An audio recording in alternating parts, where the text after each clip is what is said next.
చిద్రూపానంద స్వామి వారికి పదాభివందనములు, సహాధ్యాయులకు అభివాదములు. ప్రార్థనా శ్లోకాలతో ప్రారంభించుకుందాం. ఓం శ్రీ గురుభ్యో నమః. ఓంకారం బిందు సంయుక్తం నిత్యం ధ్యాయంతి యోగినః కామదం మోక్షదం చైవ ఓంకారాయ నమో నమః. సదాశివసమారంభాం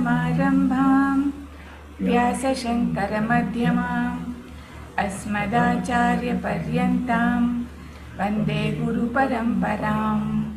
శంకరం శంకరాచార్యం కేశవం బాదరాయణం సూత్రభాష్యకృతౌ వందే భగవంతౌ పునః పునః. ధ్యానమూలం గురోర్మూర్తిః పూజామూలం గురోర్పదం మంత్రమూలం గురోర్వాక్యం మోక్షమూలం గురోర్కృపా.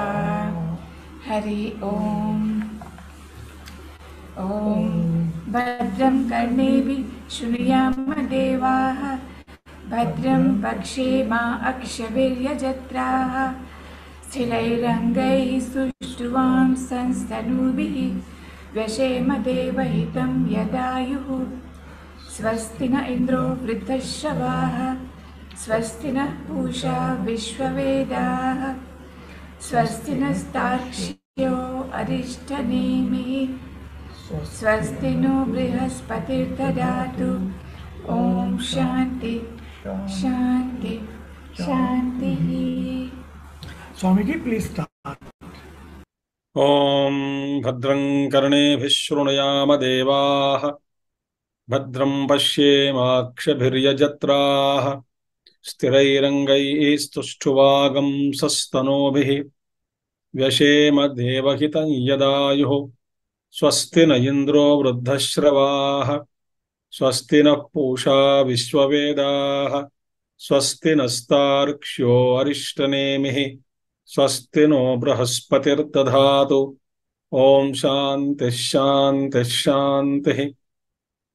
ఓం సమస్తజన కళ్యాణే నిరతం కరుణామయం నమామి చిన్మయం దేవం సద్గురుం బ్రహ్మవిద్వరం సద్గురుం బ్రహ్మవిద్వరం. ఓం నమో బ్రహ్మాదిభ్యో బ్రహ్మ విద్యా సంప్రదాయ కర్తృభ్యో వంశ ఋషిభ్యో మహద్భ్యో నమో గురుభ్యః. హరి ఓం. ఈ 4వ విడత మీ అందరికీ స్వాగతం. ముండకోపనిషత్తు ప్రథమ ముండకంలో ప్రథమ ఖండం అనేటువంటిది మనం పూర్తి చేసుకున్నాం. ఆ ప్రథమ ఖండంలో ప్రథమ ముండకం ప్రథమ ఖండంలో 2 విద్యల గురించి ప్రస్తావించబడ్డాయి. ఒకటేమో పరావిద్య, రెండవది అపరావిద్య. పరావిద్య అంటే ఏమిటి అంటే యయా తదక్షరం అధిగమ్యతే, అది పరావిద్య. ఏ విద్య ద్వారా అయితే ఆ అక్షర బ్రహ్మతత్వాన్ని మనం తెలుసుకోగలుగుతామో దాన్ని పరావిద్య. ఆ పరావిద్య ఆ తర్వాత ఈ యొక్క పరతత్వం గురించి అంటే ఆ అనుభవం అది కదా, ఆ బ్రహ్మస్వరూపం ఏమిటి చెప్పడం జరిగింది. ఆ ఈశ్వరుడి నుంచి సృష్టి ఎలా వచ్చిందో కూడా చెప్పడం జరిగింది. ఇది మొదటి ఖండంలో, మొదటి ముండకం మొదటి ఖండంలో. అయిన తర్వాత ఇంకా 2వ ఖండంలో ప్రారంభంలో కర్మస్వరూపం ప్రస్తావించబడింది. ఏమంటారంటే ఇక్కడ ఈ కర్మ అనేటువంటిది ప్రత్యేకించి ఇప్పుడు వివేచనం చేయాలి. పరావిద్య అపరావిద్య. పరావిద్య విషయం ఏమిటి, అపరావిద్య విషయం ఏమిటి? విషయం అంటే దాని ద్వారా మనం ఏం సంపాదిస్తాం, దేన్ని పొందుతాం. ఈ పరావిద్య విషయం బ్రహ్మతత్వము, మోక్షము. అపరావిద్య విషయం అనేటువంటిది ఇహ పరలోక సుఖములు. అవి వాటి గురించే ప్రస్తావించబడతాయి అపరావిద్య. కానీ ఈ అపరావిద్య గురించి అంటే కర్మ, అపరావిద్య అంటే కర్మ, మోక్ష విద్య అంటే జ్ఞానం. ఈ కర్మ ఉపాసన అపరావిద్యే. మోక్ష విద్య అంటే శుద్ధ జ్ఞాన స్వరూపం. అంటే శుద్ధమైన జ్ఞానమే మోక్షానికి దారితీస్తుంది. జ్ఞానాదేవత కైవల్యం చెప్పడం జరిగింది. కాబట్టి ఇప్పుడు ఈ రెండింటిని వివేచనం చేయాలి. ఈ రెండింటిని మనం పూర్తిగా అవగాహన చేసుకుంటేనే అప్పుడు మనకి ఈ రెండిటిలో ఉన్నటువంటి భేదం తెలుస్తుంది. ఈ భేదం తెలిసిన తర్వాతనే మనకి అప్పుడు ఈ మోక్ష విద్యయో ఎందుకు మనం పొందాలి, మోక్ష విద్యలో ఉన్నటువంటి ఆ యొక్క లాభాలు ఏమిటి, ఈ అపరా విద్యలో పెట్టుకుంటే దానిలో వచ్చేటువంటి నష్టాలు ఏమిటి, ఈ రెండు కలిపి పరీక్షించాలి. ఒకదాని పక్కన పెట్టి ఒక పక్కన రెండు సమానంగా పెట్టుకుని ఒకటి తలం మీద ఈ రెండింటిని మనం పరీక్షించుకోగలిగితే అప్పుడు మనకి దీని యొక్క విలువ ఏమిటో తెలుస్తుంది. దేని విలువ? మోక్ష విద్య యొక్క విలువ ఏమిటో తెలుస్తుంది. కాబట్టి దీన్ని దృష్టిలో పెట్టుకునే మనకి ఈ రెండవ ఖండం అంటే మొదటి ముండకంలోనే ఈ రెండవ ఖండం అనేటువంటిది అది మనకి తెలుస్తుంది. కాబట్టి అతః పరం అనయోహ విద్యయోహ విషయో వివేక్తవ్యౌ సంసార మోక్షో ఇది ఉత్తరో గ్రంథ ఆరభ్యతే. అది దీని అర్థం ముందే మనం చెప్పుకున్నాం ఇప్పుడే కూడా. కాబట్టి ఈ నహి అప్రదర్శితే పరీక్ష ఉపపద్యత ఇది తత్ ప్రదర్శయన్ ఆహ. ఇప్పుడు పరీక్షించాలి అంటే ఏమిటి? పరితః ఈ క్షణం అన్ని వైపుల నుంచి అన్ని కోణాల నుంచి దాన్ని చక్కగా అర్థం చేసుకుని ఏది అపరావిద్య అంటే ఏమిటి, పరావిద్య అంటే ఏమిటి, ఈ పూర్తిగా రెండింటిని కూడా అన్ని కోణాల వైపు నుంచి చదివాలి. అది చదివితేనే అప్పుడు మనకి ఈ యొక్క పరావిద్య అంటే ఏమిటి, అపరావిద్య అంటే ఏమిటి పూర్తిగా అర్థమవుతుంది. కాబట్టి నహి అప్రదర్శితే పరీక్ష అప్రదర్శితే నహి పరీక్ష ఉపపద్యత నా ఉపపద్యత. ఈ పరీక్ష అనేటువంటిది పూర్తిగా ఇది ఒకటే తీసుకొని పరీక్షిస్తే సరిపోదు, రెండు కలిపి పెట్టుకొని పరీక్షించి అప్పుడు మనం ఎన్నుకోవాలి. దేనికి? ఈ అపరావిద్యలో ఉన్నటువంటిది విషయాలు ఏమిటి, పరావిద్యలో ఉన్నటువంటి విషయాలు ఏమిటి, అపరావిద్య వల్ల మనకు వచ్చేటువంటి నష్టాలు లాభాలు ఏమిటి, పరావిద్య వల్ల మనం సంపాదించేటువంటిది ఏమిటి అని ఈ రెండింటిని క్షుణ్ణంగా మనం అర్థం చేసుకోవాలంటే రెండు గురించి తెలుసుకోవాలి పూర్తిగా. అప్పుడే వివేచనం బాగా జరుగుతుంది. రెండింటిని పరీక్షించాలి. ఈ రెండింటిని పరీక్షించడంలో దేన్నైతే మనం త్యాగం చేయాలో, దేన్నైతే మనం విడిచిపెట్టాలో, ఏది విడిచిపెట్టాలి? అపరావిద్యను విడిచిపెట్టాలి. కాబట్టి ముందు అపరావిద్య ప్రసక్తి చెప్తున్నారు ఈ రెండవ ఖండంలో. అపరావిద్య మొదటి మంత్రం మనం చూసాం. ఏంటది?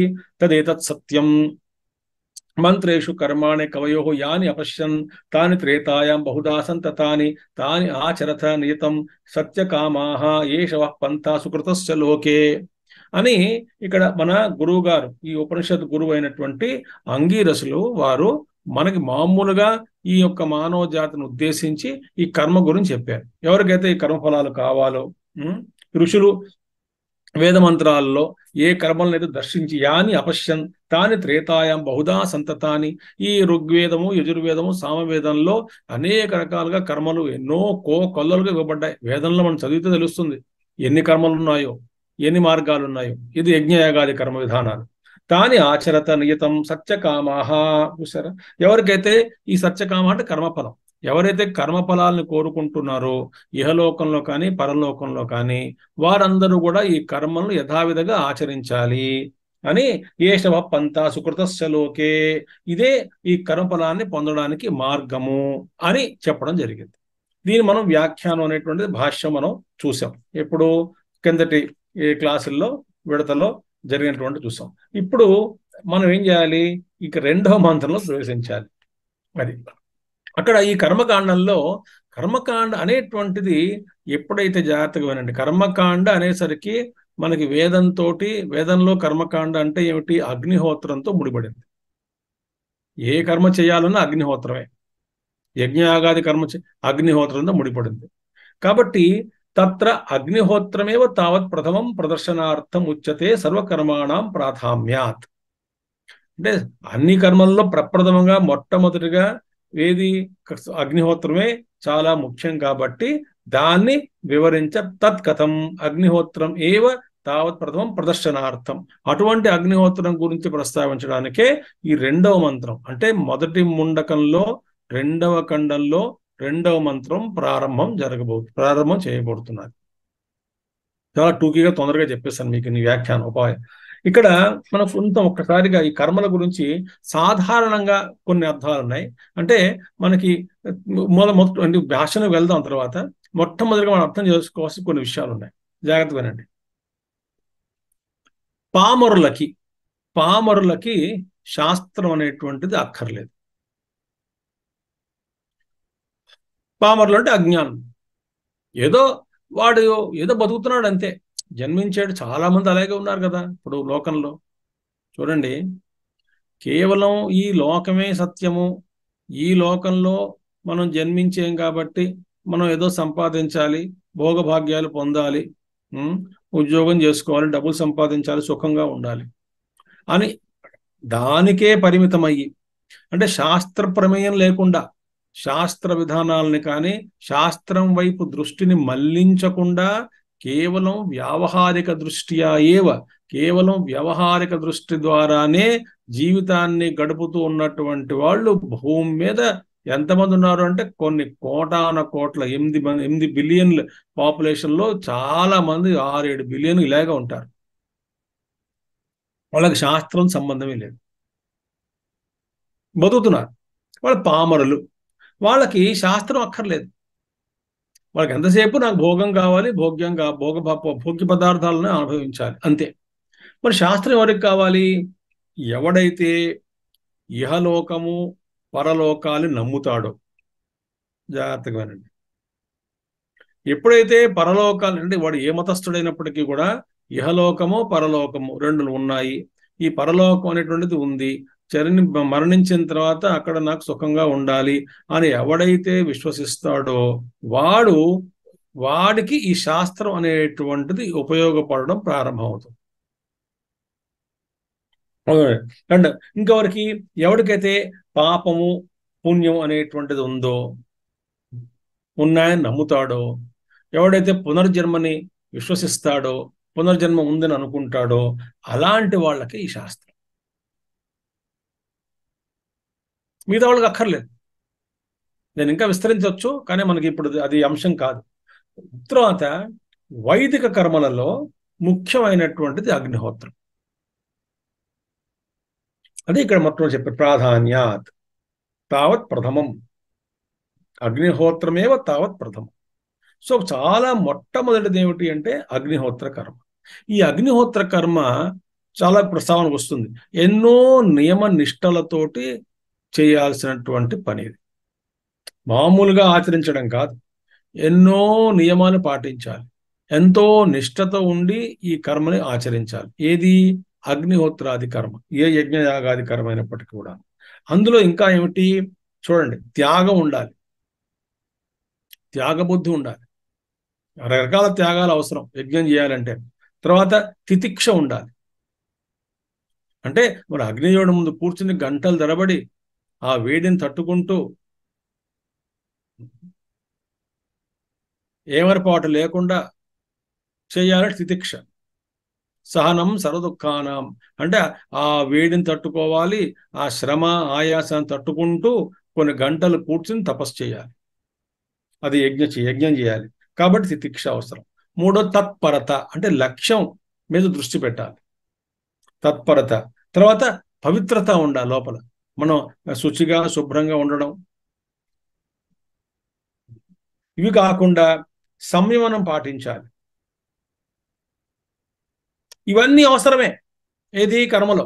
ఇవి కాకుండా, ఇది వ్యక్తికి సంబంధించినటువంటి, కర్తకు సంబంధించినటువంటి లక్షణాలు. ఇవి కాకుండా ఉపార్జనలు, అంటే సామగ్రి ఏవైతే మనం ఉపార్జనం చేయాలి అవన్నీ కూడా శుద్ధంగా ఉండాలి. ఉపార్జనలు శుద్ధంగా ఉండాలి. తర్వాత ద్రవ్యములు, ఉపార్జనలు అంటే పాత్రలు అనుకోండి, ద్రవ్యములు అవి కూడా శుద్ధంగా ఉండాలి, పవిత్రమైన ఉండాలి. ఏవే ద్రవ్యాలు మనం వేస్తామో అందులో కూడాను శుద్ధంగా ఉండాలి. తర్వాత చేసే కర్మ శుద్ధంగా ఉండాలి. చేసేటువంటి వాళ్ళు ఆ పురోహితులు సదాచారులు అయి ఉండాలి. ఇది ఇంత చేసిన తర్వాత ఈ ఫలం అనేటువంటిది మనకి అపూర్వం అంటారు. అపూర్వం అంటే ఏమిటి? కనబడదు యాక్చువల్గా. అపూర్వం సృష్టి కర్మకాండలు ఏమంటారు? దాని ఫలాన్ని అపూర్వము అంటారు. అది కనబడుతుందా అంటే కనబడదు. కేవలం శాస్త్రం మీద నమ్మకం అంతే. అది ఎప్పుడు వస్తుంది? వేరే జన్మలో రావచ్చు, లేదా వేరే లోకాల్లో రావచ్చు. ఏవో కొన్ని యజ్ఞయాగాది కర్మలు ఉంటాయి, పుత్రకామేష్టి యజ్ఞం అని, అవి ఈ లోకంలోనే ఈ జన్మలోనే సంపాదించుకోవచ్చు. కానీ చాలా మంది యజ్ఞయాగాది కర్మలు ఎందుకు చేస్తారు? ఇహలోక సుఖం కన్నా పరలోక సుఖము కోసమే వాళ్ళు ఎక్కువగా చేస్తూ ఉంటారు. ఉద్దేశం అది ఎక్కువగా ఉంటుంది.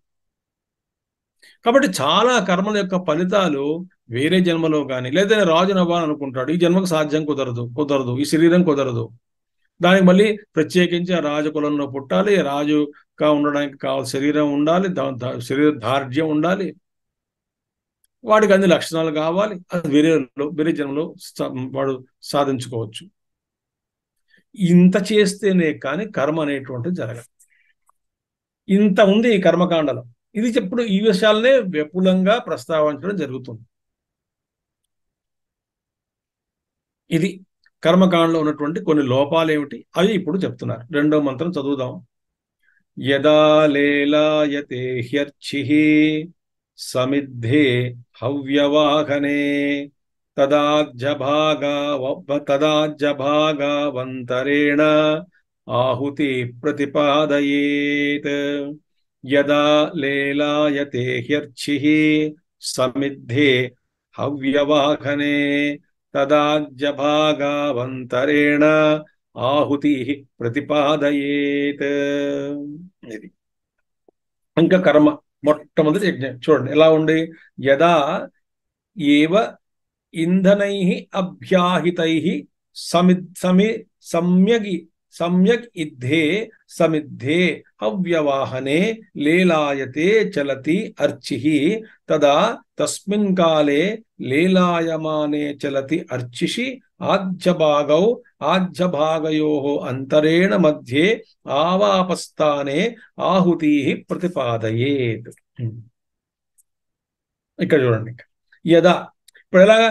ఏవ ఇంధనైః అభ్యాహితైః సమ్యక్ ఇద్ధే సమిద్ధే. చూడండి బాగా ఇది ఇంధనైః అభ్యాహితైః. ముందు అందుకు మనం హోమంలో చూడండి బాగా సేకరించబడినటువంటి ఇంధనములు. అందుకే ఇప్పుడు మీరు యజ్ఞయాగాది కర్మలు చేస్తే తెలుస్తుంది. 21 కర్రలు ముందు తీసుకుని చిన్న చిన్న సమిధలు తీసుకుని యుద్ధం అంటాం. ముందు యుద్ధములు వేస్తాం. అందులో ముందు ప్రజ్వలించిన తర్వాత యుద్ధం 21 దాట్ మంత్రాలు చదివి మధ్యము ఆది భాగం మధ్య భాగం అంకంలో నెయ్యి వేసి దాన్ని దారంతో కడతారు 21 సమిధలు. ఆ 21 సమిధల్ని బట్టి యుద్ధం అని చెప్పి ముందు యుద్ధములు వేస్తారు. అందులో అగ్నిని ప్రజ్వలించిన తర్వాత అలాగా చక్కగా సేకరించబడినటువంటి ఇంధనములు సమ్యక్ ఇద్ధే సమిద్ధే అంటే బాగా రగల్చబడి చక్క ప్రజ్వలిస్తూ ఉంటుంది అగ్ని ప్రజ్వలన.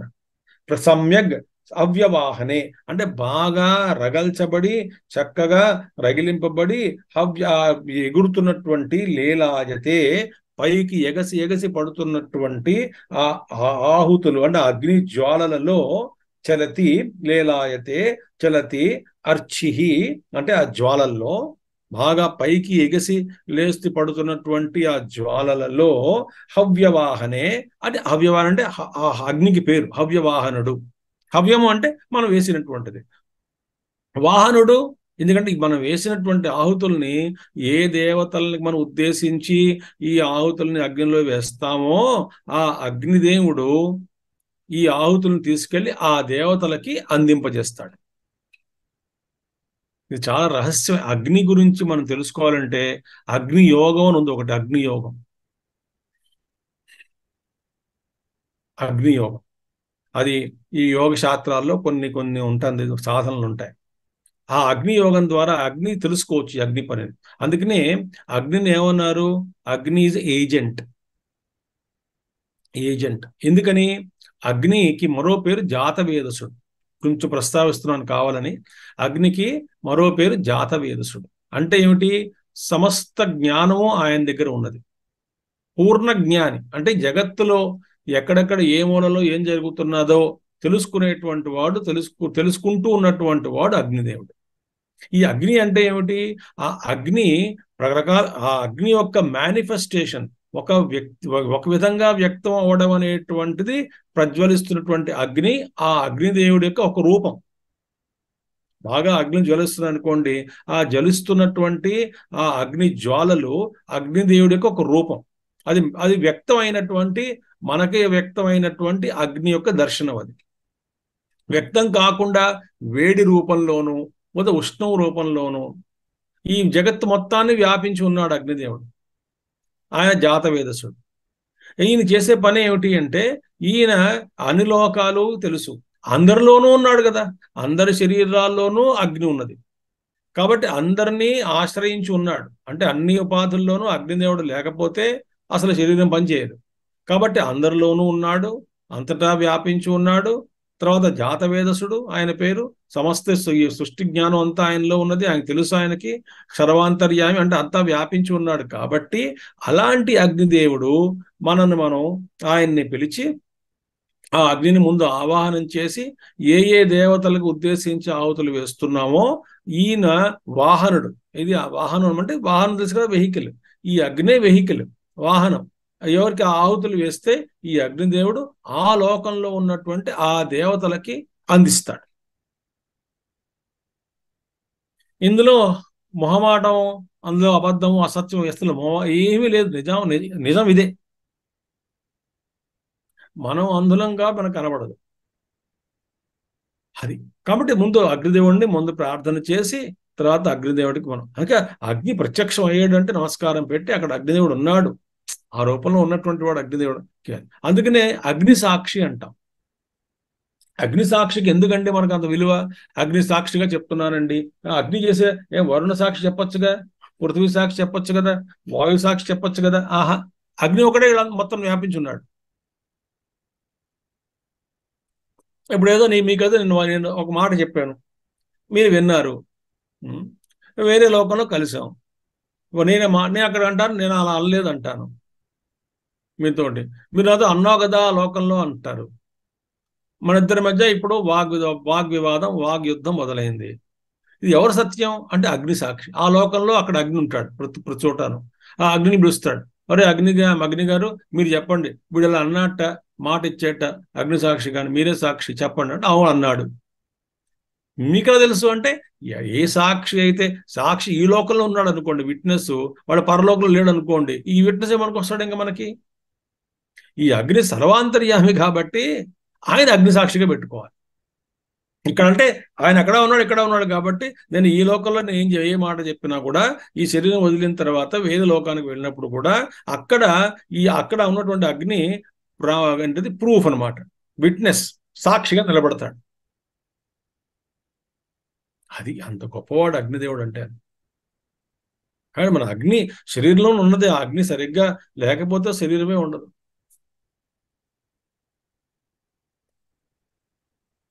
చాలా రహస్యాలు ఉన్నాయి అగ్ని గురించి చెప్పుకోవాలంటే. కాబట్టి హవ్యవాహనుడు, అటువంటి అవ్యవాహనుడు, అటువంటి బాగా రగిలించబడి పైకి లేస్తున్నటువంటి జ్వాలలు, కదులుతున్నటువంటి జ్వాలలు, ఆ జ్వాలలతో అదే అగ్నిదేవుడు, జ్వాలలతో కూడుకున్నటువంటి అగ్నిదేవుడు అందులో ఆ జ్వాలల్లో తస్మిన్ కాలే, ఆ సమయంలో ముందు వేయకూడదు ఆహుతులు. బాగా ప్రజ్వలించబడి అగ్ని బాగా రగల్చబడినప్పుడు తస్మిన్ కాలే లీలాయమానే చలతి అర్చి ఆజ్యభాగయో అంతరేణ మధ్యే ఆవాపస్థానే ఆహుతి ప్రతిపాదయ్యేది. ఇక్కడ మనకి కర్మకాండలో లోపాలు ఏమిటి? లోపాలు వినండి, చాలా లోపాలు ఉంటాయి కర్మకాండలు, అవి తర్వాత చూద్దాం. ఇప్పుడు మనం ఒక యజ్ఞం చేస్తున్నాం అనుకోండి, తూర్పు దిక్కును చేస్తున్నాం అంటే ఎడం వైపు ఏమిటైంది? అప్పుడు ఉత్తర దిక్కు అయింది. కుడి పక్కన ఏమిటైంది? దక్షిణ దిక్కు అయింది. రైట్. ఇప్పుడు ఈ ఎడం వైపు ఉత్తరం, కుడివైపు దక్షిణం, ఉత్తర దక్షిణ భాగాలు రెండు అయ్యాయి. ఇక్కడ ఈ ఉత్తర దక్షిణ భాగాలు, ఈ రెండింటిని ఆజ్య భాగములు అంటారు. అందుకే ముందు ఒక ఆహుతి కుడివైపు వేస్తాం, రెండవ ఆహుతి ఉత్తరం వైపున వేస్తాం. మొదట మీరు యజ్ఞకాండ కర్మకాండ చేస్తే, కూర్చుని చేస్తే ఎప్పుడైనా తెలుస్తాయి అవన్నీ కూడా. ఇక్కడ ఒక ఆహుతి, ఇక్కడ ఆహుతి ముందు వేస్తాం. ఆజ్య భాగం అంటే ఈ రెండు కూడా అంటే ఇది రెండు ఆజ్య భాగములు. ఉత్తరము, దక్షిణం. ఈ ఆజ్య భాగాల్లో ముందు దీనికి అగ్నయే, ఇక్కడ ఉత్తరం వైపుని అగ్నయే స్వాహ అని, దక్షిణం వైపున వేసిన ఆహుతిని సోమాయ స్వాహ అని ఒక్కొక్క ఆహుతి వేస్తాం ముందు నెయ్యితోటి. ఈ యజ్ఞములన్నీ వేసిన తర్వాత ప్రజ్వలిస్తున్న అగ్నిలో ఈ ఆహుతి కూడా ఇక్కడ వేస్తాం. ఈ రెండు ఆజ్య భాగములు అంటారు.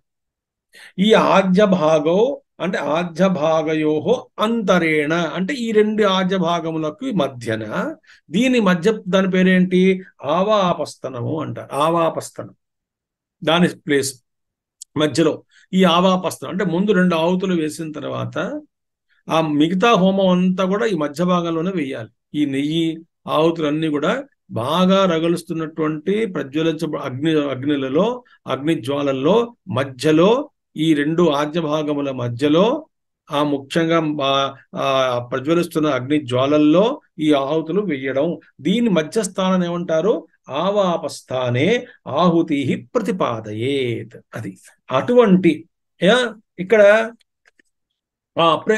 ప్రక్షిపేత్ దేవతా ఉద్దిశ్య. ప్రక్షిపేత్ అంటే ఆహుతులు వేయాలి. ఎవరిని, ఇంద్రాయ స్వాహ, వరుణాయ స్వాహ, వాయవే స్వాహ, విష్ణవే స్వాహ, సోమాయ స్వాహ, అగ్నయే స్వాహ, అగ్నయిదం నమమ, సోమాయ స్వాహ, సోమాయుధం నమమ, వరుణాయ స్వాహ, కుబేరాయ స్వాహ. అష్టదిక్పాలకులకి, నవగ్రహాలకి ఇలా ముందు అందరికీ వేసిన తర్వాత, ఆహుతులన్నీ వేసిన తర్వాత ముఖ్యమైనటువంటి ఆ రోజు సంకల్పించినటువంటి హోమం అనేటువంటిది మొదలవుతుంది. సంకల్పిత హవనాంగం హవనం కరిష్యే అని మొదలవుతుంది. ఈ కర్మ అంతా కూడా చెయ్యాలి. ఇక్కడ ప్రక్షిపేత్ దేవతా ఉద్దేశ్య. కాబట్టి ఇందులో ఇంత ఉంది.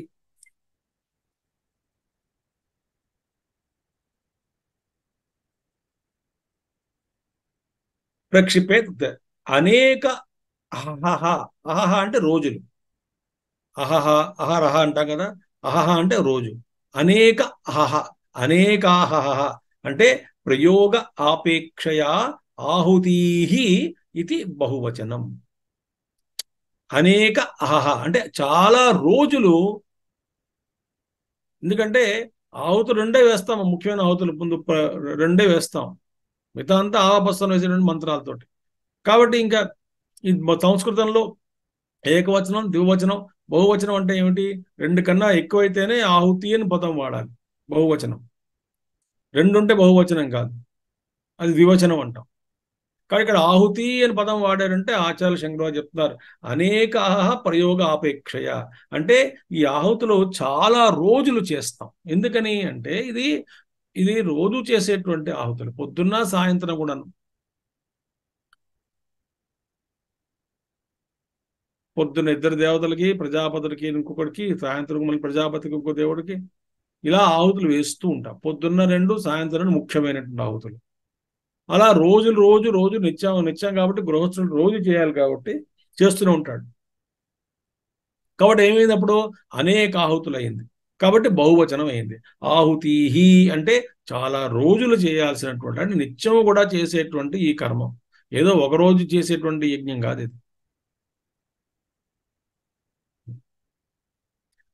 చివరికి ఈ ఎంత యజ్ఞం అంటే ఈ మనం నిత్యాగ్నిహోత్రం, ఆ అగ్నిహోత్రం ఏ ఊరు వెళ్ళినా కూడా ఆ అగ్నిహోత్రం తీసుకెళ్తారు పూర్వ రోజుల్లో. అందులోనే ప్రజ్వలించినటువంటి ప్రజ్వలిస్తున్నటువంటి దాంట్లోనే యజ్ఞయాగాది కర్మలు చేస్తారు, అందులోంచి వెలిగిస్తారు. చివరికి మరణం వచ్చి పొందిన తర్వాత కూడా ఆ అగ్నిహోత్రం కొంచెం అగ్ని తీసుకుని మళ్ళీ వాడుకుంటారు. అంటే ఈ అగ్ని గృహస్థుడికి అగ్ని అలా ఉంటూనే ఉంటుంది ఎప్పుడు కూడా. చాలా కష్టపడి ఆ అగ్నిహోత్రాన్ని అలాగా ఇంట్లో అలాగా అగ్నిహోత్రం ఆరిపోకుండా అలాగా పొద్దున్న సాయంత్రం వేస్తూ దాన్ని కాపాడుకుంటూ వచ్చేవాడు. దీనినే ఇప్పుడు కూడా మనకి కొన్ని గుళ్ళల్లో ధుని అనే పేరు ఉంటుంది చూడండి. ధుని 24 hours అలా నడుస్తూనే ఉంటుంది. ఎవరో ఒకరు భక్తులు వస్తారు, అందులో వేస్తూ ఉంటారు. ఆ ధుని ఎప్పుడు ఆగదు, అలా ప్రజ్వలిస్తూ ఉంటుంది ధుని. ఆధ్యాత్మికంగా తీసుకున్నాం అనుకోండి, ఆ ధుని, ఆ లోపల ఆంతరంగిక ధుని ఏమిటైంది? నేను మోక్షాన్ని పొందాలి అనేటువంటి ఒక సంకల్పము అనేటువంటి అగ్ని నిత్యం కూడా ప్రజ్వలిస్తూ ఉండాలి. అది ఆగిపోకూడదు. సంసారంలో పడి మనం మర్చిపోతున్నప్పటికీ ఈ లోపల అంతరంగంలో ఒక కోరిక ఎప్పుడు కూడా ఒక సంకల్పం దృఢంగా ఉండాలి. అగ్ని రూపేణ నేను ఎప్పటికీ కూడా ఆ పరమాత్మ స్వరూపాన్ని తెలుసుకోవాలి, అదే నా ధ్యేయము అన్నటువంటి ఒక అగ్ని లోపల, దట్ హీట్ ఆఫ్ ఇన్స్పిరేషన్ ఆ లోపల అలా ఎప్పుడు ఉండాలి. అది ఆధ్యాత్మిక దృష్టి ద్వారా. కానీ బహువచనం, ఎందుకంటే బహువచనం ఎందుకు వాడే? ఆహుతీహీతి బహువచనం, రెండు ఆహుతులే కదా వేయాలి ముఖ్యంగాను. రెండే వేసినప్పుడు అది ద్వివచనం కాబట్టి బహువచనం ఎలా అయింది అంటే, కాదు నాయన, పొద్దున్న సాయంత్రం చేసుకుంటూ చాలా రోజులు చేస్తారు కాబట్టి అనేటువంటి బహువచనం ఆహుతులు వేయాలి అని చెప్పి బహువచనం ఉపనిషత్తు చెప్తున్నది అని చెప్పి శంకరాచార్యులు భాష్యం చెప్పారు. ఇది చేయాల్సిన యజ్ఞం. ఇంకా చాలా చూడండి, ఇంకా ఎన్నో కష్టాలు, ఎన్నో ఇబ్బందులు ఉంటాయి ఇందులో. కాబట్టి ఈ కర్మకాండ అనేటువంటిది ఇప్పుడు మనం ఒక విషయం చెప్పుకున్నాను, మీకు చెప్పానో గుర్తులేదు. మనం వేదం అనేటువంటి ఏం చేస్తుందంటే, మనకు ఉన్నటువంటి కోరికలని పాపం వేదం తిరస్కరించదు. నేను ముందే చెప్పాను మీకు, కర్మకాండే ఎక్కువగా ఉంటుంది భాగం. వేదం ఏం చెబుతుంది? నాయన, నువ్వు ఏం సాధించాలనుకున్నా, నువ్వు ఏ ఏ కోరికలను పొందాలనుకున్నా కూడా పొందొచ్చు, కానీ ధర్మ మార్గంగా పొందు, యజ్ఞయాగాది కర్మను చేసుకుని పొందు. మన వేద విహితమైనటువంటి కర్మల ద్వారా నువ్వు ఏం సాధించాలనుకున్నావో సాధించుకో, కానీ ఫలం మటుకు శాశ్వతం కాదు, అది మటుకు గుర్తుంచుకో. తాత్కాలికంగా నీకు వస్తుంది, కొన్ని వేల సంవత్సరాలు లేదా ఒక మహాయుగం ఉంటామేమో స్వర్గంలో, అది తాత్కాలికమే కదా.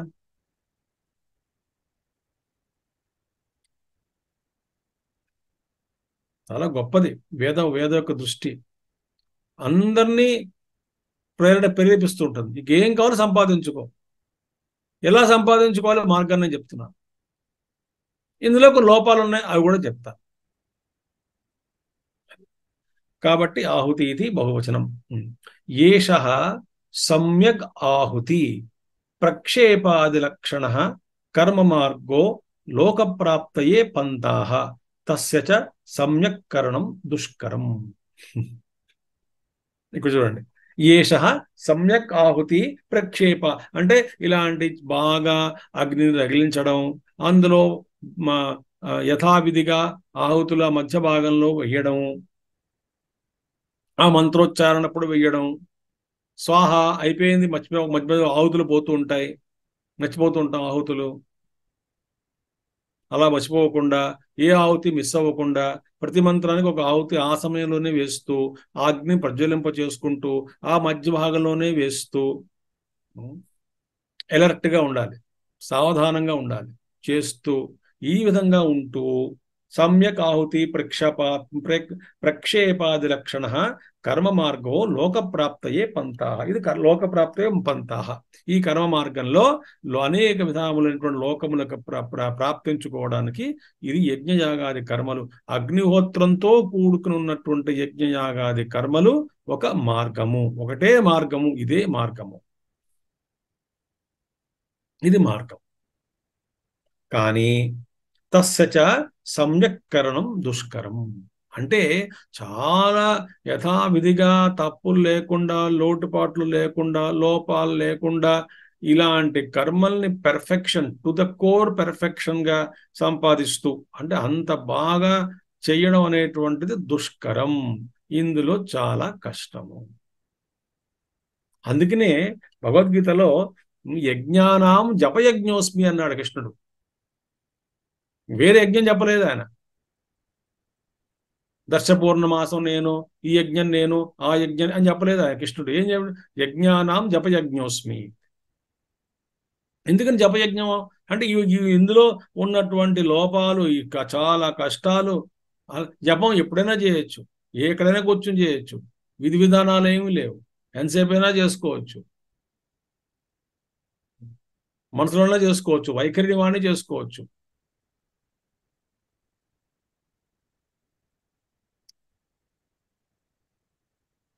ఈ లోపాలు, ఈ యొక్క నియమ నిష్టలు ఏమీ లేవు. యజ్ఞాగాదులో చేసే నియమిష్టములు జపయజ్ఞంలో యజ్ఞానాం జపయజ్ఞోస్మి. దుష్కరం విపత్తయస్తు అనేకాహ భవంతి. పోనీ విపత్తులో అబ్బో ఎన్నో విపత్తులు ఉన్నాయి, ఆ వచ్చే ఫలితం కన్నా నష్టాలు ఎక్కువ ఉన్నాయి ఇందులో. విపత్తులు బోల్డ్ ఈ కర్మలో. ఇంత కష్టం చూడండి కర్మకాండ. అయినా కష్టపడి చేసేవాళ్ళు, అయినా సాధించేవాళ్ళు. ఎందుకని? ఆ కోరిక అలాంటిది. ఇప్పుడు మన లోకంలో కూడా చూస్తేనో కొన్ని కోరికలు తీర్చుకోవడానికి వాడు ఎంత కష్టాలైనా పడతాడు.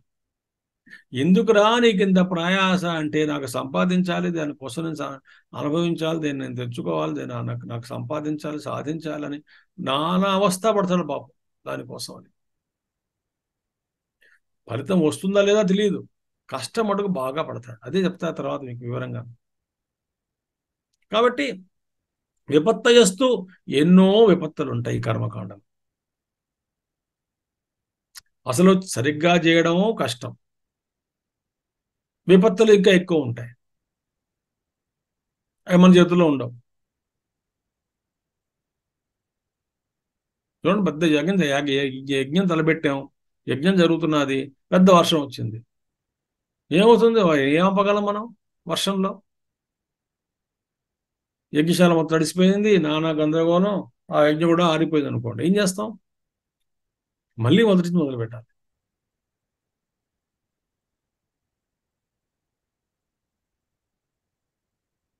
ఇక్కడ చూడండి, ఈ 3వ మంత్రంలో తత్కథం, ఎటువంటి విపత్తులు ఉంటాయి చూద్దాం. యస్యాగ్నిహోత్రమదర్శమ పౌర్ణమాసం అచాతుర్మాస్యమనాగ్రయణమతివర్జితం చ అహుతం అవైశ్వదేవం అవిధనాహుతం ఆసప్తమాంతశ్చ లోకాన్ హినస్తి. యస్యాగ్నిహోత్రమదర్శమ పౌర్ణమాసం అచాతుర్మాస్యమనాగ్రయణమతివర్జితం చ అహుతం అవైశ్వదేవమవిధినాహుతం ఆసప్తమాంతస్య లోకాన్ హినస్తి. ఇంకా చూడండి,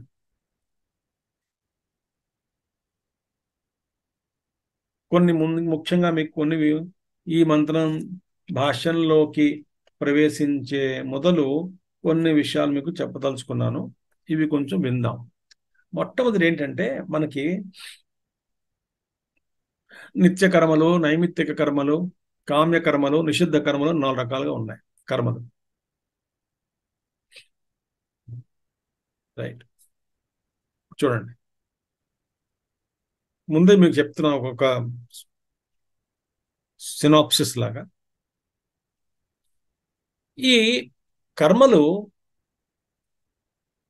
మొట్టమొదటిగా ఏంటంటే, ఈ అగ్నిహోత్రం కర్మ నిత్యం. అక్కడ కర్మకాండలో పూర్వమీమాంసలో నిత్యము అనేటువంటి పదానికి అర్థము రోజు అని కాదు. నిత్యకర్మ అంటే నిత్యం చేయాల్సిన కర్మ అని అర్థం తీసుకుంటాం, కానీ దాని ఆంతర్యం ఏమిటి అంటే తప్పనిసరిగా చేయాల్సిన కర్మ అని అర్థం. నిత్యకర్మ అంటే ఏమిటి? అక్కడ నిత్యం అంటే అర్థం ఏమిటిట? తప్పనిసరిగా చేయవలసినటువంటి కర్తవ్యం, కర్మ అని అర్థం నిత్యకర్మ అంటే. అది నిత్య. ఇది దో కాకుండా కొన్ని కర్మలు పౌర్ణమి నాడు, అంటే ఈ యొక్క అమావాస్య, ఈ శుక్లపక్షము కృష్ణపక్షం, శుక్లపక్షం ప్రారంభంలో మొదటి ప్రథమం నాడు చేసేటువంటిది పౌర్ణమాస. అలాగే అమావాస్య అంటే కృష్ణపక్షంలో మొట్టమొదటి రోజు చేసేటువంటి ఒక హోమం, ఒక అగ్నిహోత్రం పేరు దర్శ పౌర్ణమాస ఫలం. అంటే నెలకోసారి వస్తుంది. పౌర్ణమాసం ప్రారంభంలో అంటే పాడ్యమి నాడు, శుక్ల పాడ్యం నాడు చేసే ఒక యజ్ఞం, అలాగే కృష్ణ పాడ్యం నాడు చేసేటువంటి ఒక యజ్ఞం. ఈ 15 రోజులు చేస్తా, తర్వాత కొన్ని విధులు ఉంటాయి కొత్తానికి. కానీ ఆ ప్రారంభంలో చేస్తారు. ఈ కర్మలు ఈ కర్మలు నైమిత్తికం అని అంటారు కొంతమంది. అంటే ఏమిటి? అకేషనల్ డ్యూటీస్ కాబట్టి, కర్మలు కాబట్టి, ఇవి నిత్యం కాదు కాబట్టి, నెలకోసారి వస్తాయి కాబట్టి, పౌర్ణమికి సంబంధించినటువంటిది, అమావాస్యకు సంబంధించినటువంటి అగ్నిహోత్రం కాబట్టి ఇది నిత్యకర్మ కింద రాదు అని అన్నప్పటికీ ఇది కూడా నిత్యకర్మ కిందే తీసుకురావాలి. ఎందుకని? మనం నిత్యం చేసేటువంటి, రోజు చేసేటువంటి ఒక అగ్నిహోత్రం ఉంది కదా గృహస్థుడు, ఆ అగ్నిహోత్రము రెండింటిని చేస్తేనే దీని ఫలితం ఉంటుంది. ఇది ప్రస్తావిస్తా తర్వాత. అంటే ఈ రెండింటితో కూడుకుని చెయ్యాలి. కేవలం రోజు అగ్నిహోత్రం చేస్తున్నాను, ఈ దర్శ పౌర్ణమాసంలో యజ్ఞములు చేయటం లేదు, అయితే ఈ నిత్యం చేస్తున్నటువంటి పని కూడా, ఈ అగ్నిహోత్రం కూడా మీకు ఫలితాన్ని ఇవ్వదు. ఈ రెండు కూడా కలిపి చెయ్యాలని వస్తుంది తర్వాత మధ్యలో భాషలో వస్తుంది. అందుచేత ఈ దర్శ పౌర్ణమాసములు అంటే కొన్నేమో రోజు చేసేటువంటివి నిత్యాగ్నిహోత్ర కర్మములు, మంత్లీ నెలకోసారి చేసేటువంటివి దర్శ పౌర్ణమాసములు, సంవత్సరానికి చేసేటువంటిది అగ్రాయణ కర్మలు తర్వాత వస్తుంది. సంవత్సరం ఒకసారి చేస్తాం అది అగ్రాయణ కర్మలు. ఇవన్నీ కూడా ఈ నిత్యాగ్నిహోత్రంతో పాటు ఇవన్నీ చేస్తేనే అప్పుడు పూర్తిగా ఈ కర్మకాండ యొక్క ఫలితం మనకు వస్తుంది. ఈ తర్వాత చెప్తారు, తర్వాత మీకు వస్తుంది. కాబట్టి నిత్యాగ్నిహోత్రము ప్లస్ దర్శ పౌర్ణమాస యజ్ఞములు, తర్వాత ఈ అగ్రాయణములు అన్ని కలిపి యథావిధిగా చేస్తేనే స్వర్గప్రాప్తి. ఇంత కష్టపడాలి.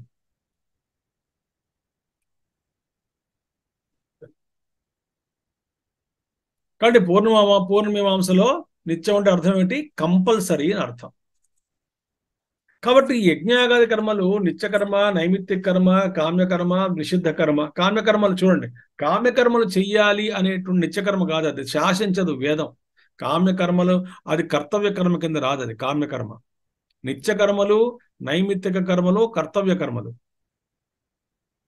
అంటే అప్పుడప్పుడు ఏదో కొన్ని విశేష కాలంలోనూ ఒక విశేష ఫలం కోసము చేసేటువంటి కర్మలు కొన్ని ఉంటాయి, నైమిత్తిక కర్మలు. ఆ కర్మలు, నిత్యం చేసేటువంటి అగ్నిహోత్ర కర్మ, ఈ రెండు. కామ్యకర్మలు కర్తవ్య కర్మ కింద కాదు అది. ఎవరికైతే కోరిక, కామ్యకర్మ మీరు చేయాల్సిందే, ఈ కోరిక ఉంది కాబట్టి నీకు యజ్ఞం చేయాల్సిందే అని వేదం శాసించదు. ఆ కామ్యకర్మ విషయంలో మనకు వదిలేస్తుంది. నీకు ఈ కోరిక ఉంది, సంపాదించుకోవాలి అంటే వేదంలో ఈ బోధ, ఈ యొక్క మార్గం చెప్తున్నది, దీని యజ్ఞం చేస్తే నీకు నీ కోరికలు తీర్చుకోవచ్చు. గ్రహశాంతి ఒక యజ్ఞం చేస్తాం, నవగ్రహ శాంతి ఒక యజ్ఞం చేస్తాం, ఏదో అనారోగ్యంగా ఉంది మృత్యుంజయ హోమం చేస్తాం. అవన్నీ కామ్యకర్మలు. చూడండి, అతివృష్టిగా అనావృష్టి, అసలు వర్షాలు లేవు, ఒక యజ్ఞం చేస్తాం వర్షం కోసం అని. ఏదో ఒక ప్రత్యేకమైనటువంటి ఒక కోరికను పెట్టుకుని కామ్యకర్మలు చేస్తాం. ఇవి చెయ్యాలి అని శాసించదు, అవి కర్తవ్య కర్మ కింద కాదు. అది ఈ నిషిద్ధ కర్మలు చేయకూడదు. కాబట్టి ఈ నిత్యకర్మలు, నైవేద్య కర్మలు ఏవైతే ఉన్నాయో వాటికే సమయం మొత్తం పట్టేస్తుంది. ఉదయం నుంచి సాయంత్రం దాకా. మామూలుగా మన ఇళ్లల్లో నిన్నటి చేసిన పూజ ఆ నైర్మాల్యం తొలగించి మళ్ళీ ఆ దేవతలందరినీ కూడా సరిగ్గా శుద్ధిపరచుకొని మళ్ళీ దీపము పంచపాత్రలు కడుక్కొని ఈ అన్ని పూజా సామాగ్రి కడుక్కొని మళ్ళీ మొన్నటి వచ్చేసరికి మళ్ళీ ఫ్రెష్ పువ్వులు తెచ్చుకొని ఇవన్నీ కడుక్కొని తుడుచుకొని మళ్ళీ ఫ్రెష్ నీళ్లు, మళ్ళీ నెయ్యి, నూనె, ఒత్తు, అగ్గిపెట్టి ఆ పూజకు అలంకరణలు అవన్నీ చేసేసరికే ఒక ప్రసాదం పెట్టుకోవడం, ఏదో మొత్తానికి కిస్మిస్ పళ్ళు, జీడిపప్పు, ఏదో ప్రసాదం, అట్టిపండు ఏదో ఒకటి పెట్టుకోవడం, మళ్ళీ యథావిధిగా అన్ని పూజ చేయడం, మళ్ళీ సాయంత్రం అన్ని కడుక్కోవడం. దీనికే అలసిపోతారు చాలా మంది కదా. మరి యజ్ఞకర్మ ఇంకా ఎక్కువ. అందుచేత ఇక్కడ ఈ యజ్ఞకర్మంలో ఉన్నటువంటి విపత్తులు ఏమిటో చెప్తున్నారు. ఇంత కష్టం కర్మకాండ అంటే ఏమిటది?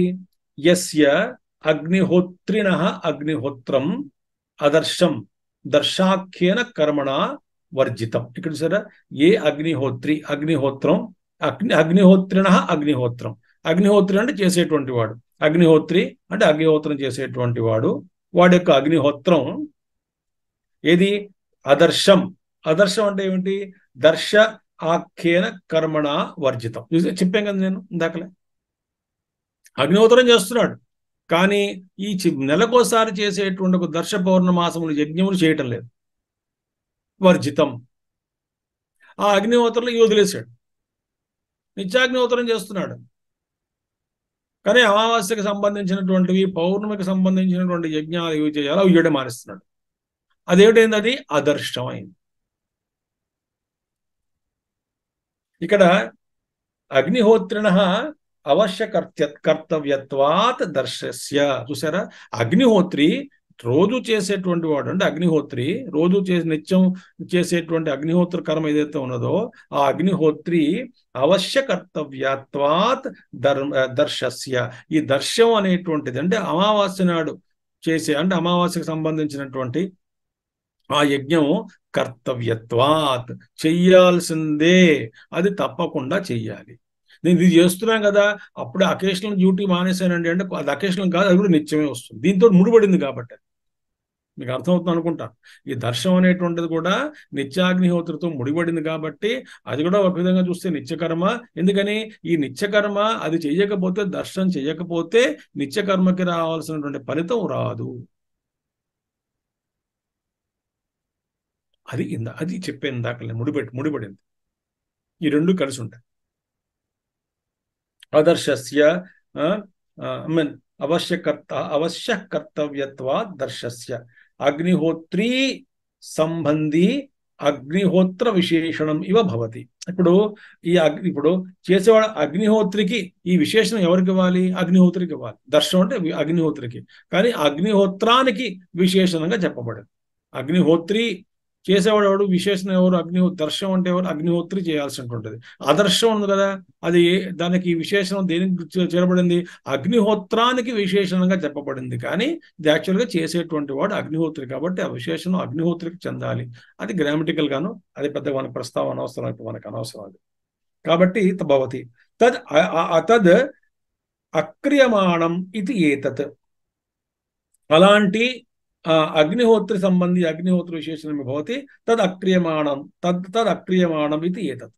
అలాంటి దర్శము అనేటువంటి యజ్ఞం వీడు చెయ్యటం లేదు, ఆ కర్మను చెయ్యటం లేదు అని అర్థం. తద్ అక్రియమాణం ఇది ఏతత్, వీడు చేయటం లేదు అగ్నిహోత్రి. నేను ఏం చెప్పాను ముందు? నిత్యం అగ్నిహోత్రం, దర్శ పూర్ణమాసం, తర్వాత అగ్రాయణం, ఇలా రకరకాలుగా ఉంటాయి. ఇవన్నీ చేయాలి. ఇవన్నీ కలిపితేనే ఒక సెట్ యూనిట్. ఇది ఒకటి. అపౌర్ణ మాసం, అలాగే ఇది ఎలాగైతే అదర్శనం అనుకున్నామో మనం, అలాగే అపౌర్ణ మాసం. అపౌర్ణ మాసం అంటే ఏమిటి? మళ్ళీ ఈ అగ్నిహోత్రి పౌర్ణమి నాడు, అంటే పాడ్యమి నాడు, శుక్లపక్షం ప్రథమంలో చేస్తారు మామూలుగా, చేసి కొంత కంటిన్యూ చేస్తారు కూడా. అది అందులో చాలా విధులు ఉన్నాయి. అందులో అపౌర్ణ మాసం ఇత్యాదిషు అపి అగ్నిహోత్ర విశేషణత్వం ద్రష్టవ్యం. అగ్నిహోత్ర అంగత్వస్య విశిష్టత్వాత్. అది ఇవన్నీ కూడా దర్శ పౌర్ణమి కూడా అలాగే మళ్ళీ విశేషణం దీంతో చేర్చుకోవాలని చెప్పిన తర్వాత అగ్నిహోత్ర అంగత్వస్య, ఇవన్నీ కూడా నిత్యం అగ్నిహోత్రం చేస్తాం కదా, ఆ అగ్నిహోత్రంలో ఉన్నటువంటి అంగములు అంటే ఇవన్నీ కూడా దానిలో భాగములే. కాబట్టి వీటన్నిటిని కూడా అగ్నిహోత్రంలోనే పట్టుకొచ్చారు. అగ్నిహోత్రాంగత్వస్య అవిశిష్టత్వాత్. కాబట్టి అవి అన్ని కూడా అగ్నిహోత్రానికి అంగములు కావున ఈ విశేషాలన్నీ కూడా అగ్నిహోత్రానికి చెప్పబడ్డాయి, ప్రత్యేకించి కాదు. అంటే ఇవన్నీ అంగములు. అపౌర్ణమాసం, అపౌర్ణమాసం అంటే పౌర్ణమాస కర్మ వర్జితం. అది పౌర్ణమి నాడు చేసేటువంటి కర్మ చేయకపోతే, అంటే పౌర్ణమి నాడు అంటే ప్రథమ నాడు చేస్తారు, పాడ్యమి నాడు చేస్తారు. అది చాలా కొన్ని విధులు ఉంటాయని చెప్పాను కదా. పౌర్ణమాస కర్మ వర్జితం. అంటే ఏమిటి? ఈ యజ్ఞం వీడు రోజు నిత్యాగ్నిహోత్రం చేస్తున్నా అదర్శం అపౌర్ణమాసం అంటే దర్శ పౌర్ణమాసములు చేయటం లేదనుకోండి, వీడు నిత్యకర్మ చేయనట్టే లెక్క. అవి కూడా నిత్యకర్మంలోకే లాగబడ్డాయి. అవి లేకపోతే ఇది అసంపూర్ణం. రోజు చేసేటువంటి కర్మ అసంపూర్ణం. అలాగే అచాతుర్మాస్యం, చాతుర్మాసస్య కర్మ వర్జితం. సో అగ్నిహోత్ర కర్మ చాతుర్మాస్య కర్మ లేకుండా చేసినటువంటిది. అది ఎక్కడ అచాతుర్మాస్యం అంటే ఏమిటి? అగ్నిహోత్ర కర్మ చేస్తున్నాడు, చాతుర్మాస్య కర్మ ఒకటి ఉంటుంది. చాతుర్మాస్య కర్మ చేయకపోతే కష్టం. అది అచాతుర్మాస్యం. చాతుర్మాసం తెలుసుగా మీకు, ఆ 4 వర్షాకాలంలో 4 నెలల్లో చేసేటువంటి ఒక విధమైనటువంటి కొన్ని కర్మలు. అవి కాకుండా అనాగ్రయణం, ఆగ్రయణం శరదాది కర్తవ్యం తచ్చన క్రియతే యస్య. అలాగే శరదృతువే కాదు, ఈ మనకి పంటలు, కొత్త పంటలు పండినప్పుడు హార్వెస్ట్ సీజన్లో, దాంతో ఆ పంటలు పండినప్పుడు ఆహుతులు యజ్ఞానికి ఆ యజ్ఞంలో మళ్ళీ ఒక ప్రత్యేకించి కొన్ని యజ్ఞాలు చేయాలి. దీన్ని ఆగ్రయణం అంటాం. ఇవి అనాగ్రయణం అంటే ఏమిటి? అలాంటప్పుడు కూడా ఆది అని, శరద్ ఋతువు ఆది అంటే ప్రత్యేక ఋతువులో ఎప్పుడైతే పంటలు పండుతాయో, హార్వెస్ట్ సమయం వస్తుందో, పంట పండినప్పుడు ఆ పండిన కొత్త పంటలతోటి కొంత అగ్నిలో వేయాలి. మనకి ఇప్పుడు కూడా ఉన్నది ఇక్కడే, మనకి నార్త్ ఇండియాలో లోడీ చేస్తాం. లోడీ అని సంక్రాంతి నాడు వాళ్ళు ఏం చేస్తారు? సంక్రాంతి నాడు మామూలుగా ఇళ్లలోనే అగ్ని ప్రజ్వలించి ఆ కొత్తగా వీళ్ళు ఈ వేరుశనకాయలు, తర్వాత ఈ పాప్కార్న్, ఆ కొత్త పంటలన్నీ కూడా అన్ని కొన్ని పట్టుకొచ్చి అందులో అగ్నిలు వేస్తారు. ఆ యజ్ఞ శిష్టం ఉంటుంది, అందులోనే మిగిలిపోతే కొన్ని వేగా అన్ని ప్రసాదంగా తింటారు. నార్త్ ఇండియాలో అదొక మంచి కల్చర్. అంటే కొత్త పంట వచ్చినప్పుడు ప్రత్యేకించి మంత్రాలు అవి కాకుండా నామస్మరణ చేసుకుంటారు. మనకి ఆంధ్రాలో వస్తారు కదా ఈ సంక్రాంతి నాడు డూడు బసవన్న, అలాగే వీళ్ళు కూడా డోలు డక్క పట్టుకుని వస్తుంటారు. అందరూ కూడా వాయించి ఎక్కడైతే అగ్ని సాయంత్రం ప్రజ్వలిస్తున్నదో వాళ్ళ దగ్గరికి వెళ్ళడం, వీళ్ళు కొంచెం డబ్బులు తీసుకోవడం, కొంత వాయించడం, వెళ్తూ ఉంటారు. అంటే ఆ కల్చర్ ఉంది ఇంకా సంస్కృతి. అంటే కొత్త పంటని ఆ భగవంతుడికి అగ్ని రూపంలో ఆహుతి ఇవ్వాలి. అగ్ని రూపంలో ఇచ్చినటువంటి ఆహుతులు నష్టం కాదు. అది ఒక శక్తి, ఆ శక్తిగా మారి అది విశ్వానికి ఉపయోగపడుతుంది. అది చాలా అదృశ్యమైనటువంటి విద్య. ఇది మనకు కనబడటం లేదు అది. ఎందుకంటే అగ్నిలో వేస్తే మాడిపోతాయి కదా, అది కాదు అక్కడ ఉద్దేశం. అక్కడ చాలా సూక్ష్మంగా ఉన్నటువంటివి, చాలా యోగ రహస్యాలు ఇవన్నీ కూడా. అందుకనే అలాంటి చరదాది కర్తవ్యం తచ్చన క్రియతే యస్య, అప్పుడు ఆ కర్మలు చేయటం లేదు. తథా అతిథి వర్జితం చ, అతిథి పూజనం చ అహని అక్రియమాణం యస్య. ప్రతిరోజు అసలు గృహస్థుడికి ఏమిటి? రోజుకి ఏదో ఒకడు అతిథికి ఎవరో ఒకళ్ళకి భోజనం పెట్టకుండా తన భోజనం చేయకూడదు. చాలా కథలు ఉన్నాయి కదా. ఎవరైనా ఆ భోజనానికి రాకపోతే బొమ్మ అలా కూర్చునేవాడు, ఈ రోజు ఎవరు రాలేదు, భోజనం పెట్టలేదు, ఈయన భోజనం చేయడు యజమాని. కొన్ని అడిగేవాళ్ళు, అయ్యా మా ఇంటికి భోజనానికి రండి, మీరు మా ఇంటికి అతిథులు ఎవరో లేరు, మీరు వస్తారా మా ఇంటికి, మీకు మీ ఇంటికి భోజనం పెట్టాలి, ఎవరో బ్రాహ్మణునికి భోజనం పెట్టాలి, భోజనం పెడితే కానీ నేను తినను.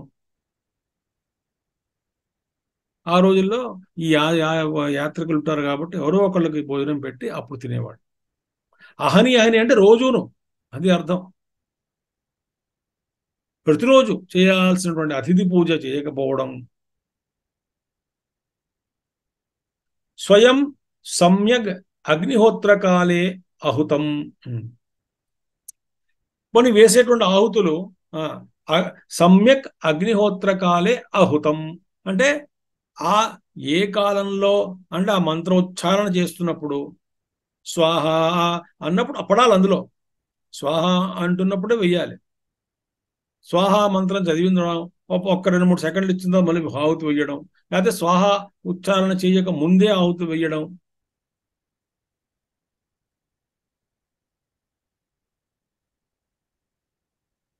ఆ యథాకాలే, ఏ సమయంలో ఆహుతులు వేయాలో ఆ సమయంలోనే ఆహుతులు వేయాలి. సమ్యక్ అగ్నిహోత్రకాలే అహుతం అదర్శాదివత్. అలాగే ఇందాక మనం అనుకున్నాం కదా, అదర్శము అని అంటే దర్శ పూర్ణమాసము లేకుండా, ఆది అంటే దర్శము పూర్ణమాసం, ఈ రెండు లేకుండా అగ్నిహోత్రం చేసిన ఫలితం ఉండని చెప్పుకున్నాం కదా. అదే విధంగా అవైష్ ఆ, అవైశ్వదేవం, వైశ్వదేవ కర్మ వర్జితం. అలాగే వైశ్వదేవ కర్మ చేయాలి. వైశ్వదేవం అంటే ఏమిటంటే రెండు కర్మల పేర్లు ఇవి. వైశ్వదేవం, విశ్వదేవత రెండు ఉంటారు. ఏమిటి, ఒకటి ఏంటంటే మొదటిది ఆ, ఆహుతులన్నీ కూడా ఆ విశ్వదేవుడికి సమర్పించాలి. వైశ్వదేవుడికి. ఈ వైశ్వదేవుడు అంటే ఎవరంటే సమష్టి దేవతా స్వరూపము. విశ్వదేవుడు అంటే సమష్టి సమష్టి దేవతా స్వరూపం. అదొక భాగం. రెండవది ఏమిటి, చాతుర్మాస్యంలో మొదటి భాగం. రెండవది మనం వైశ్వదేవుడు రెండు అనుకున్నాం. మొదటిది ఏమిటి, ఈ సమష్టి దేవతా స్వరూపమైనటువంటి వాడు వైశ్వదేవుడు, ఆయనకు ఆహుతులు ఇవ్వడం. అంటే అందరికీ వెళ్తుంది. అంటే నేను పంపించినటువంటి ఆహుతులు ఒక అదృశ్యమైనటువంటి ఒక కన్స్ట్రక్టివ్ శక్తి, పవర్, సృజనాత్మకమైనటువంటి శక్తిలాగా ఒక శక్తిగా ఈ అగ్నిదేవుడు దాన్ని దానికి మార్చి ఆ అగ్ని ఈ సమష్టి దేవతా స్వరూపుడైనటువంటి వైశ్వదేవుడికి ఇస్తే మనం చేసేటువంటి ఆహుతులు ఈ సమష్టి కోసం వెళ్ళిపోతుంది. సమష్టి అందుకని మనం ఇంట్లో నేను చేస్తున్న ఆహుతులు అయినప్పటికీ కూడా రాజ్యంలో వర్షాలు పడడానికి తోడ్పడతాయి. చాలా అదృశ్యమైనటువంటి విద్య ఇదంతా కూడా. మేము అనుకుంటాం నా ప్రార్థనే కదా, కాదు. నా ప్రార్థనే కాదు, నా ప్రార్థన అయినప్పటికీ కూడా ఈ విశ్వంలో ఒక శక్తి ఉన్నది. దానికి మనం చేసేటువంటి చిన్న ఒక ఆహుతి కానీ ఒక ప్రార్థన కానీ అందులోకి వెళ్తుంది.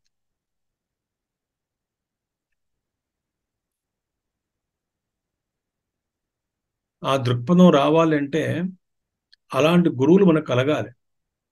అలాంటి గురువులు మనకు కలిగి ఇందులో ఉన్నటువంటి సూక్ష్మ రహస్యాలు, అర్థాలన్నీ కూడా విప్పి చెప్తారు.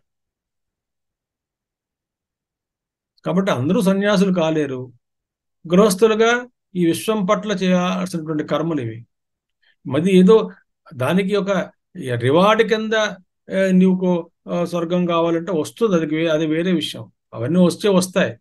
ఎందుకంటే నువ్వు 10 మంది కోసం పని చేస్తున్నావు కాబట్టి నీకు అవార్డు ఇస్తాం.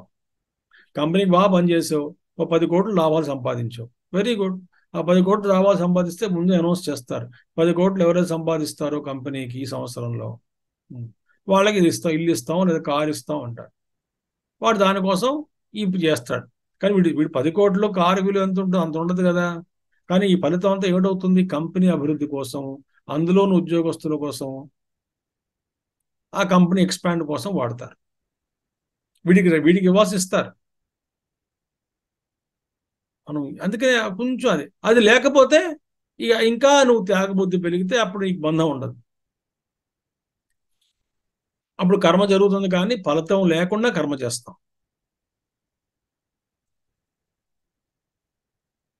ఒకసారి మేము మా గురువు గారిని అడిగాం, తేజమంది గారు, మా స్వామి తేజమంది గారు, ఆయన బదులు ప్రస్తావిస్తూ,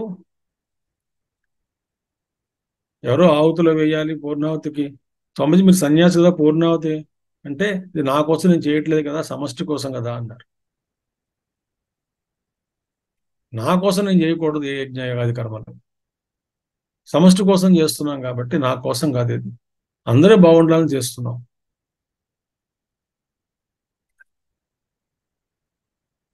అక్కడ పూర్ణావతి వేశారు. అందుకని ఇక్కడ అవైశ్వదేవం ఒక భాగం ఏమో సమష్టి దేవతా రూపం, రెండవది ఏమో ఏమిటి భాగం, చాతుర్మాస్య దీక్షలో మొదటి భాగం, రెండవది. 2 భాగాలు ఉన్నాయి. కాబట్టి ఆ చాతుర్మాస దీక్ష ముందే చెప్పేశారు కాబట్టి ముందేనో అచాతుర్మాస్యం అని వస్తుంది చెప్పారు కాబట్టి ఇంకా వేరే ప్రత్యేకించి అక్కర్లేదు. కాబట్టి దీనికి అవైశ్వదేవం అంటే మొదటిది, వైశ్వదేవ కర్మ వర్జితం. హూయమానం అపి అవిధినాహుతం, ఇస్తున్నాడు కానీ విధి లేకుండా ఇస్తున్నాడు. విధానం ఉంది కదా, వేసే అది కొంతమంది ఆహుతి ఇలా వేస్తారు. నేను చాలా మంది చెప్తుంటాం, తెలియక ఇలా తీసుకు ఇలా వేస్తుంటారు, అలా వేయకూడదు, ఇలా వేయాలి ఆహుతి.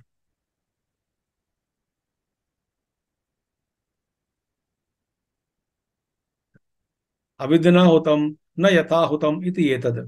ఏవం దుస్సంపాదితం అసంపాదితం అగ్నిహోత్రాది ఉపలక్షితం కర్మ కిం కరోతి ఇది ఉచ్యతే. ఇలాంటి అగ్నిహోత్రం అనేటువంటిది దుస్సంపాదితం, చాలా కష్టం క్లేశాలతో కూడుకుని ఉన్నటువంటి కర్మ, ఇది దుస్సంపాదితం. తర్వాత అసంపాదితం, సరిగ్గా నిర్వహించబడినటువంటిది, కష్టంతో చెయ్యాలి. తర్వాత ఇంకొకటి ఏమిటి, సరిగ్గా చేయడం లేదు, సరిగ్గా నిర్వహించబడటం లేదు. అలాంటి కర్మలు అగ్నిహోత్రాది ఉపలక్షితం కర్మ కిం కరోతి ఇది ఉచ్యతే. అలాంటి కర్మలు ఇంత కష్టాలతోటి కూర్చుని ఇంత ఇంత ఇబ్బందులతో చేస్తున్నారు కదా కర్మ, ఎందుకు చేస్తున్నారు కర్మ? మరి కర్మ ఏం, కిం కరోతి కర్మ, సారీ కర్మ కిం కర్మ ఏం చేస్తుంది? ఇంత కష్టపడి చేశారు. దుస్సంపాదితం ఒకటి, తద అసంపాదితం, సరిగ్గా పడడానికి కష్టము, తర్వాత కష్టంతో కూడుకుని చేయాల్సిన పని, ఇలాంటి కర్మ చేస్తే కర్మ ఏం చేస్తుంది మనకి? కర్మ చివరికి మనకి ఏమిస్తుంది? ఏమిస్తుంది అది చెప్తున్నారు. ఏమిటి వస్తుందా? ఏమిస్తుందంటే చూడండి, ఏదో కోట్ల మంది యజ్ఞం చేస్తే ఎవడో ఒకడు సరిగ్గా చేయొచ్చేమో, మిగతా 99,99,999,999 మంది కూడా నష్టపోతారు. ఇది ఏం సంపాదించిన నష్టం అవుతుంది ఈ కర్మ వల్ల, యాంటీడోట్ లాగా అనమాట. ఇది సరిగ్గా లేదు కదా, మొత్తం సంపాదించావు, ఇది కూడా దుడిచిపోయింది కొంత. ఏంటని చూస్తారు, ఆసప్తమాన్ సప్తమ సహితాన్ తస్య కర్తు లోకాన్ హినస్తివ ఆయాసమాత్ర ఫలత్వాత్ సమ్యక్ క్రియమానేషు హి కర్మసు కర్మ పరిణామ అనురూపేణ భూరాదయ సత్యంతాః సప్తలోకాః ఫలం ప్రాప్యంతే. తే లోకాః ఏవం భూతేన అగ్నిహోత్రాది కర్మణా తు అప్రాప్యత్వాత్ హింస్యంత ఇవ ఆయాసమాత్రంతో అవ్యభిచారి ఇది అతః హినస్తి ఇది ఉచ్యతే. ఇక్కడి నుంచి మనం రేపు చూద్దాం. ఆ సప్తమాన్ కర్మ ఏం చేస్తుంది చివరికి? ఎంత కష్టపడి చేశాడు కర్మ వాడు, ఇన్ని తప్పులు లేకుండా పాపం ఏదో కష్టపడి ఏదో చేయగలిగి చేశాడు. ఏమిస్తుంది తర్వాత మీరు సరిగ్గా చేయకపోతేను? చాలా నష్టాలు ఉన్నాయి. అవేమిటో రేపు చూద్దాం. ఓం పూర్ణమదః పూర్ణమిదం పూర్ణాత్ పూర్ణముదచ్యతే పూర్ణస్య పూర్ణమాదాయ పూర్ణమేవావశిష్యతే. ఓం శాంతి శాంతి శాంతి. హరి ఓం శ్రీ గురుభ్యో నమః. హరి ఓం సద్గురునాథ్ మహారాజ్ की जय.